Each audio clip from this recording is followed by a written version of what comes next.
Peace unto you. I am Nadiie. We're very grateful for your presence. Today, what's coming through is prioritize what is important within your connections, your partnerships with self and others. In truth, a lot of people go throughout life reliving the same partnership, same spirit, different vessel. Again, a lot of people are reliving the same partnership, same spirit, different vessel. Alright? Basically, before incarnation, humans feel like they have things to do. In truth, Source says, you are that which is my abundance. So how could you ever need or yearn anything if you have everything? But the limited self believes that I still have things to do. I still have tasks. I still have to incarnate. So I'm going to create a list of things that I feel I must do. The soul believes it must do things. The spirit is more aligned with that which is Source. So it just wants to go into the remembrance process to see that it's already home, already in heaven, heaven on earth. All of that beautiful energy is within. It moves forth towards that, the spirit. But the soul says, okay, yeah, I still got things that I got to do. So it writes out this very, very detailed list, and basically you wave that list in the realms of spirit, in the air like a flag, and say, this is this list that I have created. I'm going to tell you the energy signature of it. I'm going to put it out there, and whoever is at this energy signature or matches it, please come forth and we can see if we want to co-create together. You have some people that says, oh, you have trust issues. I can definitely help you with that. I just got done with some trust issues, and I got the perfect person for you. Yeah, this person is going to make your life terrible, but it's going to help with your trust issues. And basically, we also come with a spirit family. So before we even go outside of the spirit family, we'll go within the spirit family and say, does anybody want to assist me with this co-creation? Most of the time they say yes. So who is your mother now could be your wife next lifetime. Who's your wife now could be your daughter or your son next lifetime. Who's your son could be your wife next lifetime.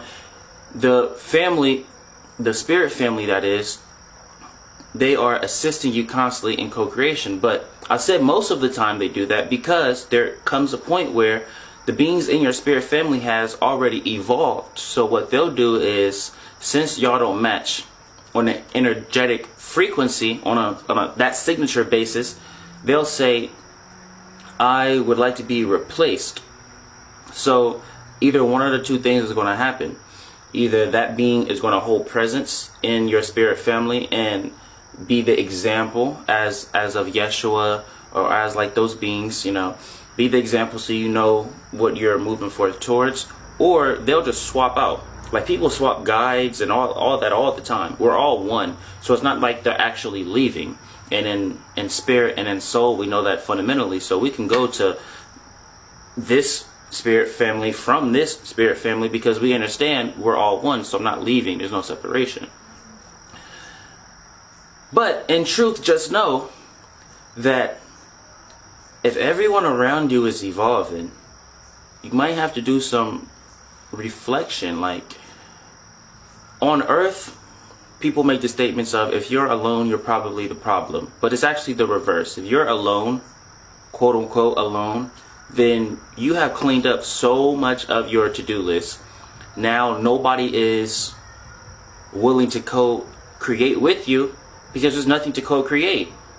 Ultimately, the remembrance process leads us back into oneness. The remembrance of we are already home. We're not traveling with any distance, for distance and time is not so. We're not going to a destination that people claim is paradise. We are the paradise. God created all of us. God, A.K.A. Source, created all of us. We are created in unconditional love. We as co-creators in divine will, that's furthermore than free will, created this illusionary realm, and from that all of these things manifest. But if you move on the path of remembrance, you'll start to undo the things of this world, and now you're just left with yourself. But yourself is all. You're God's child.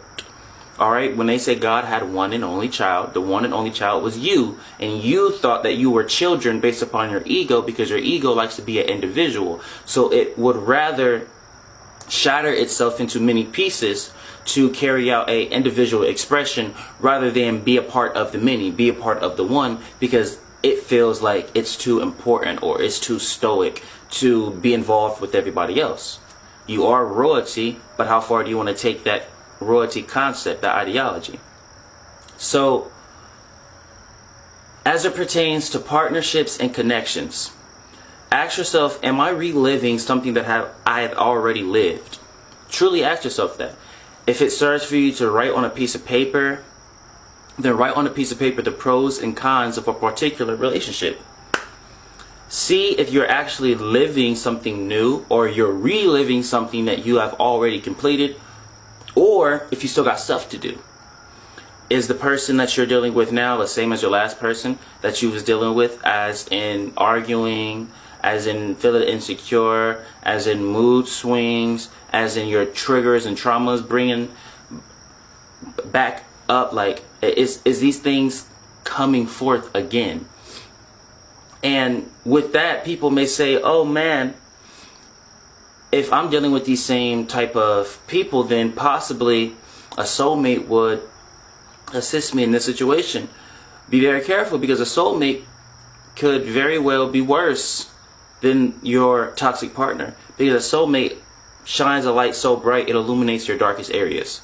So you thought your stuff was coming up with them, you thought you was being triggered with them. No, you was being triggered with them, those toxic people, because they was pressing your buttons.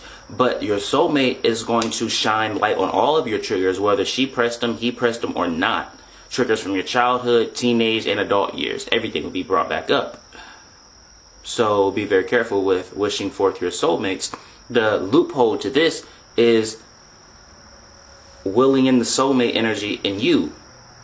So when you will in the soulmate energy, you can actually, this is a technique you can take with you, because I know people like tangible things, to avoid having toxic partnerships and toxic connections and all of that.